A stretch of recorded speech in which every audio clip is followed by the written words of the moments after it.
Brian, first of all, can we talk about the new recordings? What actually are you doing in the studio right now? Well, we're basically working on new stuff. 15 Big Ones, our current album, has about half and half, oldies and newies. We call them newies, new songs and old songs, classic songs, you know. And but the new album, which we don't have a title for, will have a little more new material than old this time. One of them is named Hey Little Tomboy. It's about a little girl who's sort of a roughneck. You know what a tomboy is, anyway. And this guy convinces her to become a pretty girl, and sure enough, she slowly turns into a pretty, starts shaving her legs and wears short skirts and, you know, and puts some lipstick on and makeup, so she's a little tomboy, and that's one of the songs. So we're very happy with it. Yeah. How much have you got to put together? We have now for that about album? 10 out of 12. We're going to have 12 cuts. 15 Big Ones has 15 cuts on it. Mm. This album will have 12 cuts, probably 12 or 13. So we have around 10 out of the 12. So we're ready. It'll be ready late September, 1st of October. Yeah. Who's augmenting the band? What musicians have you got with the Beach Well, the Boys in musicians are basically Dennis Wilson, Carl Wilson, Billy Hinchy, who's in the Beach Boys, Right. Eddie Carter, Steve Douglas, who's used to play on the Phil Spector. We have several of the Phil Spector recording studio artists with us that we have for our sessions. So it works out fine. We have a ball. We don't ever record without more than 10 guys. Because the last time I was over here talking with the Beach Boys, Brian, I was over at the studio in Santa Monica, and you were doing quite a lot of recording there at that point, and then took some of the material up to Caribou. Now, there are about 3 or 4 tracks that were kind of half finished at that point. Are they going to be among the things that are going Those to be 3 or used? 4 tracks are. Do you remember any of the I titles? don't remember titles, except that one is related to water very closely. It's a Yes. river thing. Oh, that was Dennis's song. That's right. The river That's song, right? That's The riverboat song. Yeah. That's complete. Yes, most of those things that you heard are complete now. So we're rolling. We're rolling away. So when do you think that'll be finished now? Well, it should be finished. Like I say, we should have the album done by late September. Hopefully, and it should be a good album. It should be a very good album. Mm. I'm going to call the album Brian's in Love. I don't think they'll go for it, though.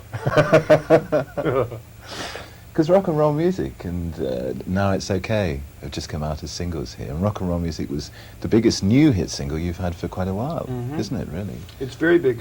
We haven't had a single that big in a long time. Last one we had was Do It Again, I think, in '67. We haven't had very many really big singles. We've had big albums, you know.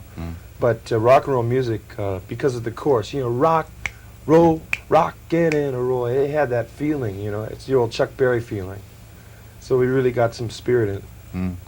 Because the thing that interested me so much about the album too, you know, with Sunflower first, then Surf's Up and Holland, going off in much sort of gentler direction, really, wasn't it? Now you've come back again to much closer to the sound that people associated with the Beach Boys some years ago. You see, basically, our forte is harmonics. We have a harmony blend because we're brothers and a cousin. We're a family, like the King Sisters, you know. There's a certain family blend. Our throats are similar or something. I don't know what the case is. We all have different voices, but nevertheless we blend well. And we do have a lot of harmonies coming up for the album. So it'll be will it be close to 15 Big Ones in terms of feel? It will be close, but there are, like for instance, we have a song called My Solution, which is a very odd song that has strange chords, not regular triad chords. They're chords, the notes are bunched up, and it tells the story about how a guy found an old damsel outside his castle, decided to make her part of an experiment. Anyway, he goes on to say, what have I done with my solution, my instant aid to evolution? It's about a guy who found a solution. You know, it's a very odd, it's a Boris Karloff, eerie type of thing. So it's one of our more far out left field things that we've done. Who are you collaborating with most now in your Well, writing? I collaborate with Mike Love mostly, and sometimes Carl. There's a guy named Van Dyke Parks that I used to collaborate with on Heroes and Villains with him. That's right. And but we don't work as much anymore. Yeah. So, what? How are you enjoying getting involved back with the band now, then, Brian? Well, the band, playing on stage, you mean? Yes. On stage. Well, I played Anaheim, which is a very famous stadium in California. And I played that show, and I was very nervous. I was a little shaky. I'm intending to play Washington, D.C., which is going to be a very, very big show, 80,000 people. The guys play to 60 to 80,000 people a night. I mean, they play outdoor gigs all the time, pulling in very big crowds. So I'll be playing with them, and if we come to England, I'm sure I'll be there to play. Yeah. Oh, that'd be I great. want to. Yeah.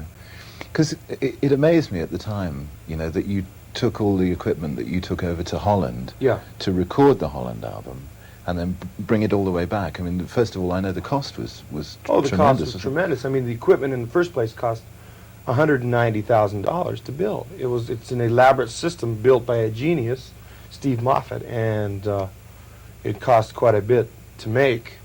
So, but the shipping costs were tremendous too to bring back. Yeah. But we brought back our tapes of Holland. We brought them back to America. We dubbed them down here in America and put the album out. It was a pretty big success. Did you do the fairy tale in Oh Holland yeah. as well? Oh, Fairy Tale was written. As a matter of fact, I played the Randy Newman album, Sail Away. I don't know if anyone's heard that, Yeah. but it's a great album. I used that for inspiration. I played that album over and over, sit there with a pencil, writing this fairy tale, but I had to have that album playing for some reason, for inspiration. And it was the wildest thing. I couldn't do it without it. There it was. I wasn't concentrating on what he was saying. I was just concentrating on the lyrics of the fairy tale. There was a mansion on a hill, but deep in a secret kingdom where a young prince lived, you know, like that.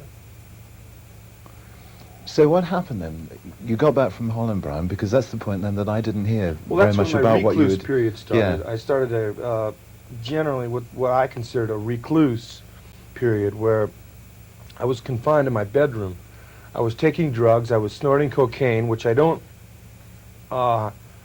agree with. I mean, I don't get behind anyone snorting cocaine. It's a very bad drug, but I did, and I did it. I had a lot of money. Of course, I'm a millionaire, and I was able to get a hold of all these drugs, you know, and they fucked. I was able to get a hold of all these drugs, and they messed me up. They messed my mind up. So how did you begin to get the motivation to start playing and recording with the band again? What did it happen first in the studio? Well, what happened was my wife called a doctor, Dr. Gene Landy, and I began a series of experiments with them for rehabilitation and social control and social grace and a series of therapy meetings, and it's done me a lot of good, and I've stayed off the drugs and come back into my own, and between my wife, the doctors, and my brothers, and my mother, and a couple friends, they all convinced me to get out of my room, get back in there in the studio, and get to work, which I did, and I'm very grateful for, because it's making me a lot of money, and it's making people happy, which is my first goal, to make people happy. Because when I was over here last time, people were saying, and I can remember almost word for word a quote, that Brian Wilson, more than anybody else, has had a profound effect over American rock music for the next 30 years, right? Yeah. Well, And you look around and you can hear it. Your influence is everywhere, Brian. I mean, do you feel that's a strong responsibility? yes, I do, sure, because once you've established yourself as an artist, a producer, somebody who has a style to say, something to say with a definite, profound effect, you feel obligated to fulfill commitments. In other words, it's an artist's obligation to continue his constructive work, you know, his work. Any artist that you find has that feeling. He feels the need to please, you know, and it's a very personal thing, and it's something that that you work on. It's something that comes with, it's natural, you know. It's a natural thing. Explain to me some of the techniques that you used. For example, some of the marvelous percussive techniques on Pet Sounds. Well, on Pet Sounds, which is generally considered an interpretation of the Phil Spector recording style, or utilizing instruments, combining, say, pianos with guitars to form a unique instrument. In other words, if you combine them electronically well enough, you're not going to have a guitar or a piano. You're going to have piano-guitar, a new instrument. And if you use two pianos and two guitars, it's going to be more profound. Combining flutes and piccolos and French horns and trumpets. You see, in the 40s and 50s, arrangements were considered, okay, here, listen to that French horn, or let's listen to this string section now. You know what I mean? It was all a definite sound. There weren't combinations of sound. And with the advent of Phil Spector, we find sound combinations, which, scientifically speaking, is it's a brilliant aspect of sound production. So just to pick up for the cameras then, Brian, we're talking about Pet Sounds and the marvellous percussive and instrumental sort of techniques you used on that album. And you were just explaining to me the way that you were putting things together. Shall I explain it again? Yeah, please. In Pet Sounds, we utilized what we call the Phil Spector technique, which in the 20th century, it's quite a scientific advancement in music and sound. Namely, that it's taking instruments and combining them to form them into a new sound. In other words, if you took a piano and a guitar and combined them properly, sound-wise, mixed the two sounds together, you come up with a new instrument or a new sound. And say you use 3 guitars and 3 pianos, well, that's 6 right there. It's a great sound. And such as combining different forms of horns together and strings and voices combined together to make certain sounds. These are technological advances in music, and we've used them. We're using them in our new album too, and in 15 Big Ones. Also utilizing the voice, where you have you're used to hearing a voice singing alone. Well, in a lot of cases, artists will put their voice on again, singing the same notes over the same notes, which is 2 voices sounding like one, only there's a mellow effect, because you never can get the 2 notes exactly the same, so they waver.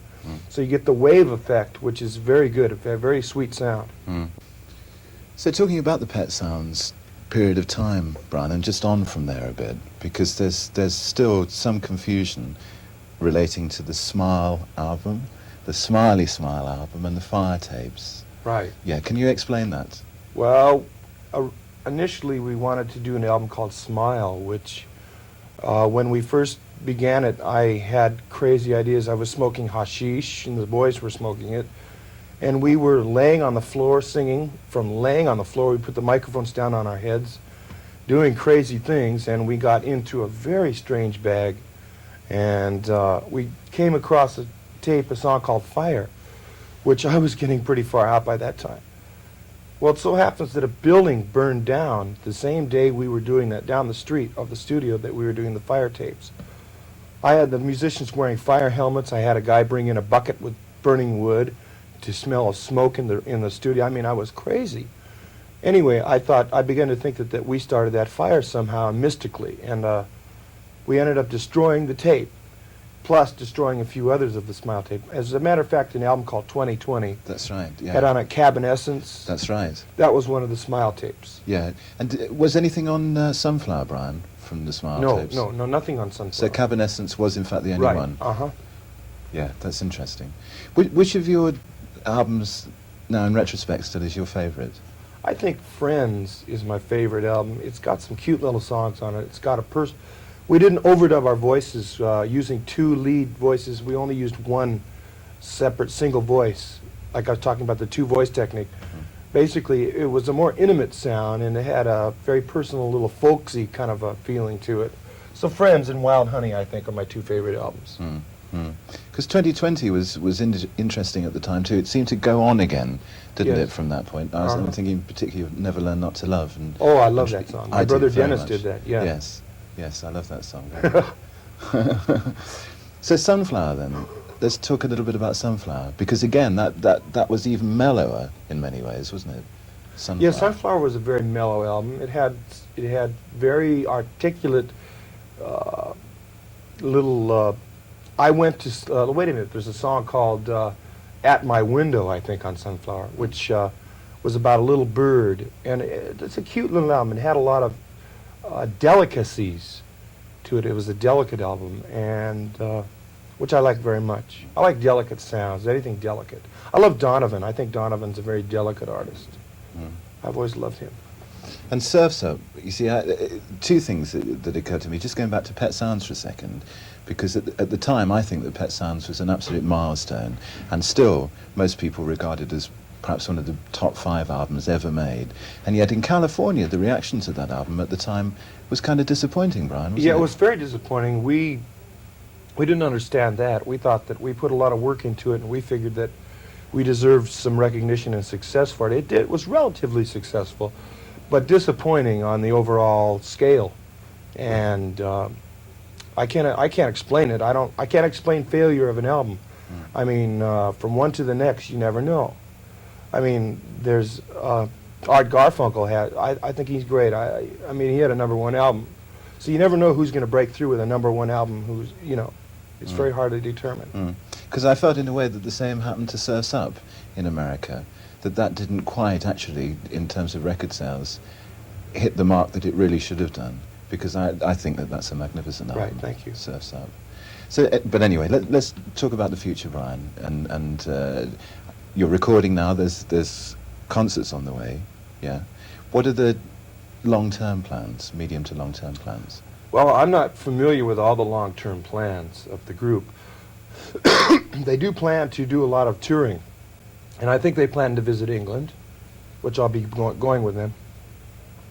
They plan to, we plan to do a lot of recording. We want to do another Fairy Tale. I'm not quite sure on the content yet, but it'll have little pieces of music like it did in the other one, Mount Vernon and Fairway. Right. And but the plans are to do a lot of television, and we're going to do a movie. We did a special, a TV special. I think it's going to be aired in Britain, or already has been. And we plan to do filming, television, touring, and records. We plan to do the whole works. So when will you be over to Britain? We don't know exactly. I think it'll be sometime in the spring of next year.